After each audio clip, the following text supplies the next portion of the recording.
Hello everyone, praise the Lord. ఎలా ఉన్నారు? బాగున్నారా?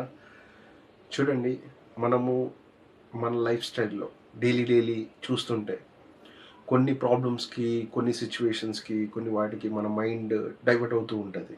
అవునా? కొన్ని వాటిల్లో మనకి ఎటు వెళ్ళాలి, ఏ పాత్ చూస్ చేసుకుంటే బాగుంటుంది, ఇట్లాంటి కన్ఫ్యూజన్స్లో నువ్వు ఉన్నావేమో. సో అందుకే ఈరోజు గాడ్ నిన్ను స్ట్రెంగ్తెన్ చేయడానికి, నిన్ను బలపరచడానికి ఒక మంచి మాట, అవునా, ఈరోజు మనతో మాట్లాడబోతున్నాడు. ఒకసారి కీర్తనల గ్రంథము 119 అధ్యాయము 105 వర్స్, 105వ వచనం ఒకసారి మనం చూసుకుంటే, Psalms 119, 105. See, thy word is a lamp unto my feet and light unto my path. నీ వాక్యము నా పాదములకు దీపమును, నా త్రోవకు వెలుగునై ఉన్నది. అండ్ ఇక్కడ స్పష్టముగా ఆయన వాక్యమేనంట నిన్ను ఎటు నడవాలి, ఏ పాత్ చూస్ చేసుకోవాలి, ఏమేం చేయాలి, అవునా, నువ్వు ఉన్న కన్ఫ్యూజన్స్ అన్నిటినీ నీలో నుంచి దూరం చేసేస్తుందంట. అండ్ ఇప్పుడు నువ్వు చేయాల్సింది ఒకటే, వర్డ్. ఈ వాక్యం ఏం చేస్తుందంట, నిన్ను బలపరుస్తుంది, నిన్ను స్ట్రెంగ్తన్ చేస్తుంది, నీలో ఉన్న కన్ఫ్యూజన్స్ని అన్నిటినీ తీసేస్తుందంట.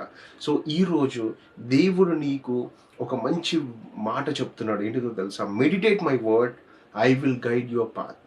నీకు నువ్వు నా వాక్యాన్ని ధ్యానిస్తున్నావా, నీ మార్గాన్ని నేను నడిపించబోతున్నాను అని. ఈరోజు దేవుడు మీ పట్ల గొప్ప కార్యము చేయబోతున్నాడు. బిలీవ్, నువ్వు ఆయనను నమ్ము, గొప్ప ఆశ్చర్య కార్యాలను చూడు. Don't forget to meditate word of God. Amen.